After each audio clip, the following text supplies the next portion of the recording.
कारण असं आहे की मी तुम्हाला तर तिसरं कारण सांगणार आहे की तिसरं कारण, जर आपल्याला आपल्या घराला नजर लागते आणि आपल्या गाड्यांना नजर लागते, त्यामुळे आपण अमावस्या पौर्णिमेला काय करतो, लिंबू आणि मिरचीचं तोडगं करतो, घराच्या बाहेर लावतो आणि आपल्या गाड्यांना लावतो. तर ते म्हणजे 8 दिवसानंतर ते चेंज करायचं किंवा त्याला विसर्जन करून टाकायचं. कारण की आपली अधोगती होते, प्रगती होण्याऐवजी आपला तोटा होतो.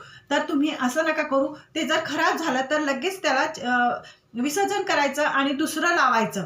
आणि चौथं आहे की जुने जे कॅलेंडर असतं आपलं, ते जुनं कॅलेंडर आपण काय करतो, वर्ष संपण्याच्या अगोदर नवं कॅलेंडर आणतो. मग वर्ष संपलं की ते जुनं कॅलेंडर पण आपण कुठल्याही भिंतीला लावतो आणि नवं कॅलेंडर दुसऱ्या भिंतीला लावतो. तर तसं नका करू. त्याच्याने आपली अधोगती होते, म्हणजे आपली प्रगती होण्यात खूप अडथळे येतात.